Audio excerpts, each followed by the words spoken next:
Um homem milionário deixa sua filha e esposa na rua, e anos depois ele a viu na televisão e ficou sem reação.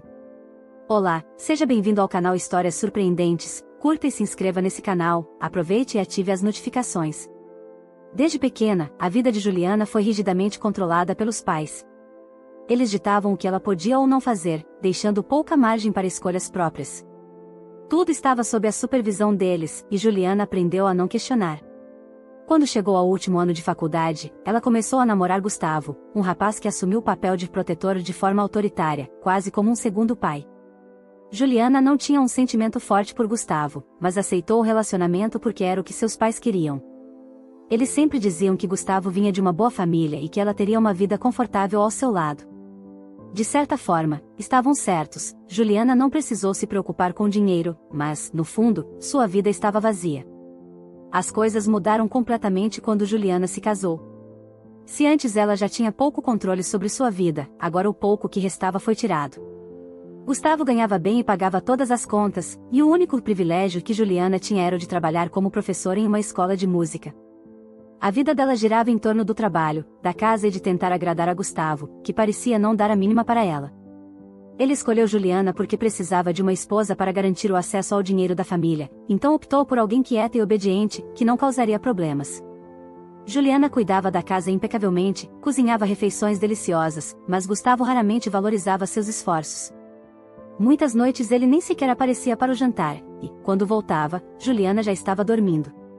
A primeira vez que Juliana experimentou a verdadeira felicidade foi quando segurou sua filha recém-nascida nos braços. Naquele instante, ela finalmente entendeu o que era sentir alegria genuína. Seu coração se encheu de emoção ao ver o rostinho do bebê, e, por um momento, todo o controle e a opressão que ela viveu pareciam desaparecer. Foi ali, ao lado da filha, que Juliana encontrou um novo propósito e um sentido real para sua vida. Como os pais do marido de Juliana moravam no exterior há anos e estavam sempre ocupados, só conheceram a neta por foto. Já os pais de Juliana, ao saberem do nascimento, não demonstraram muito interesse. Eles disseram que não queriam se envolver porque temiam que as despesas aumentassem e acabassem sobrando para eles. Juliana ficou magoada ao ouvir isso. Ela não estava pedindo ajuda financeira, queria apenas que seus pais vissem a neta. Com o passar do tempo, Gustavo começou a mudar depois que a filha nasceu. O choro da bebê à noite o irritava, e Juliana nem sempre conseguia preparar o jantar como antes. Gustavo ficava cada vez mais impaciente. Um dia, ele perdeu o controle e se exaltou de forma agressiva. Juliana tentou acalmá-lo da melhor maneira possível, mas ele gritava e falava alto, o que acabava acordando a pequena Júlia e fazendo-a chorar. Muito triste e sem saber o que fazer, Juliana ligou para os pais e disse que queria deixar Gustavo. No entanto, seus pais não a apoiaram. Eles disseram para ela aguentar, que não poderiam recebê-la de volta em casa porque o irmão dela já morava com eles e precisava de ajuda. Segundo eles, Juliana tinha tudo o que precisava financeiramente, portanto, não tinha motivo para se queixar. Depois dessa conversa, Juliana desligou o telefone, respirou fundo e se sentiu derrotada, olhando para sua pequena Júlia. Essa situação continuou por mais 4 anos. Com o tempo, Gustavo passou de gritar para começar a agredir Juliana.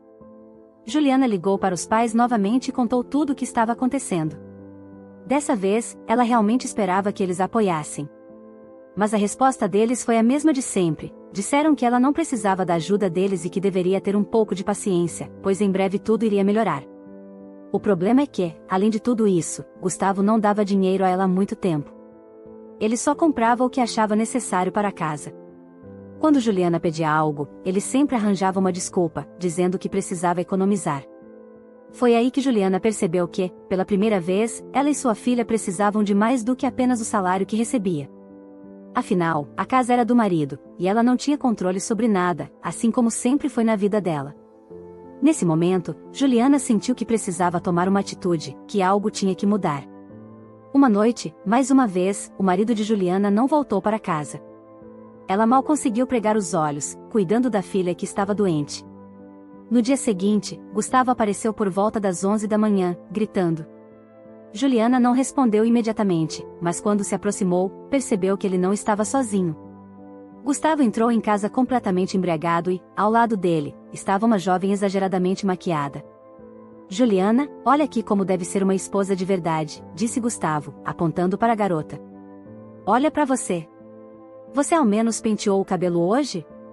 Juliana ficou em silêncio por um momento, tentando processar o que estava acontecendo. Nossa filha está doente, Gustavo, e você aparece em casa com outra pessoa, me insultando? Eu não acredito nisso. Sem se abalar, Gustavo respondeu com frieza: arrume suas coisas e as do bebê, e saia agora. Vai ter uma nova dona de casa aqui, alguém que eu não tenha vergonha de mostrar para os meus amigos. E entenda, você não vai receber um centavo de pensão, entendeu? Juliana ficou em choque, mal acreditando no que acabará de ouvir. Mas, ao mesmo tempo, sentiu um alívio inesperado. Finalmente, estaria livre. Talvez seus pais não desaprovassem a decisão dela dessa vez. Enquanto arrumava suas coisas, ligou para a mãe, contando o que havia acontecido. A resposta foi devastadora. A mãe disse que Gustavo estava certo, que Juliana deveria ter se cuidado melhor, e que era culpa dela se tudo tinha chegado a esse ponto. Você devia ter vergonha de pedir ajuda a nós, seus pais velhos, disse a mãe. Não temos condições de acolher você e a Júlia. Mais uma vez, os pais de Juliana não a apoiaram. Com o coração apertado, ela colocou a maioria das coisas da filha em uma mala de viagem e algumas de suas próprias coisas em uma bolsa. Quando voltou para o quarto, encontrou Júlia na porta, já vestida, com uma mochila nas costas e segurando um coelhinho de pelúcia. Mamãe, eu ouvi tudo. Estou pronta para ir? Juliana abraçou a filha e disse: minha esperta, vamos embora daqui. Enquanto passavam pelo corredor, ouviram Gustavo gritar: deixe o endereço para onde enviar o resto das suas coisas amanhã. A faxineira vai buscar tudo. Juliana, estranhamente, sentiu um alívio. Pensou consigo mesma que, pelo menos, agora poderia se vestir como quisesse e viver do jeito que sempre sonhou. Ela sabia que a faxineira era uma boa pessoa e, com sorte, pegaria suas coisas antes que Gustavo resolvesse jogar tudo fora. Assim que saiu de casa, Juliana ligou para a faxineira, que prometeu pegar tudo o que ela precisasse. Além disso, contou que uma amiga estava alugando um quarto. Animada com a notícia, Juliana foi até o endereço indicado. Lá, foi recebida por uma senhora muito gentil. Quando a idosa ouviu a história de Juliana, no início, relutou em aceitar o dinheiro dela. Mas Juliana garantiu que tinha um emprego e estava financeiramente estável.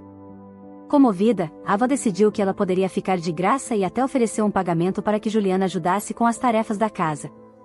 Com essa nova oportunidade, Juliana voltou a trabalhar e Júlia começou a frequentar o jardim de infância. Às vezes, Juliana limpava todo o apartamento e, muitas noites, preparava o jantar para todos. Pela primeira vez em sua vida, sentia-se verdadeiramente em casa. O apartamento era aconchegante, e o calor que sentia não vinha só do ambiente, mas do amor, respeito e apoio mútuo que compartilhava com a senhora. Juliana nunca tinha experimentado algo tão genuíno e acolhedor antes. Era o meio do outono, e Juliana decidiu levar sua filha ao parque para trabalhar em um projeto do jardim de infância. A tarefa era simples: coletar flores. Elas passaram um bom tempo andando, rindo e pegando diversas flores coloridas. Depois, cansadas, se sentaram em um banco. Juliana olhou para a filha e disse com um sorriso: a vida é boa, não é, minha pequena? Olha só, estamos aqui, coletando flores para o seu projeto e sendo livres para fazermos o que quisermos. Ela abraçou a filha, sentindo uma felicidade genuína. De repente, uma voz masculina soou perto delas: vocês podem fazer um buquê bonito com toda essa variedade de flores. Eu fiz isso quando era criança, e todo mundo na minha turma adorou. Juliana sorriu e respondeu: obrigada pela dica. Sabe, acho que pegamos até muitas flores. Gostaria de levar algumas com você? O homem sorriu e disse: obrigado, mas não, eu não tenho filhos nem esposa.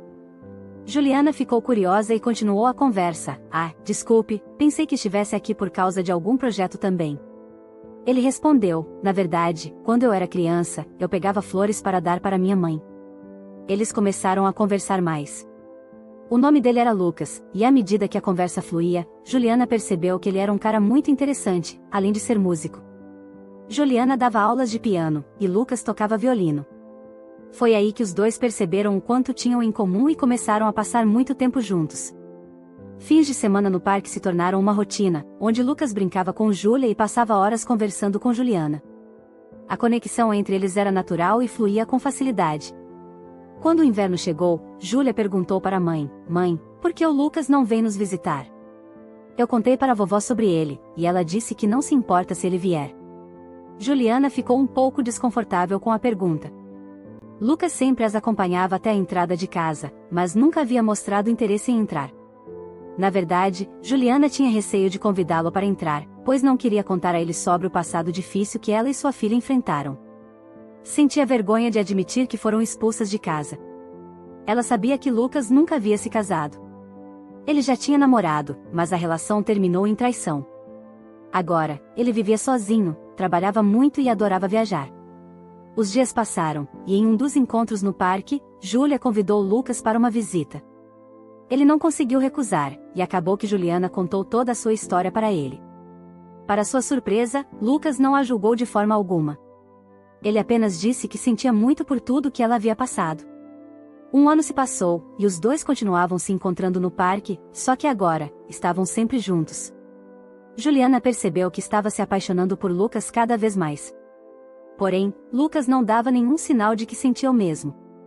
Enquanto Júlia brincava com as flores, Juliana criou coragem, olhou nos olhos de Lucas e disse: "Eu não consigo mais guardar isso pra mim. Estou gostando muito de você.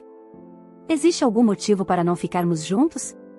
Lucas respirou fundo e respondeu com tristeza: Não é por causa da nossa idade, e também não tenho uma família. A situação é outra. Eu deveria ter te contado isso há muito tempo. Lembra de um ano atrás, quando nos conhecemos?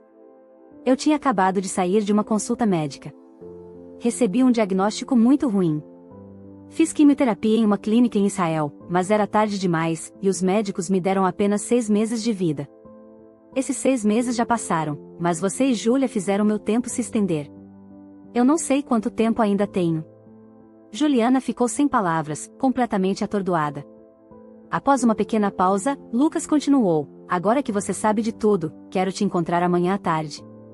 Ainda sem saber o que dizer, Juliana apenas concordou. O restante da caminhada foi em silêncio. No dia seguinte, Lucas foi buscar Juliana no trabalho.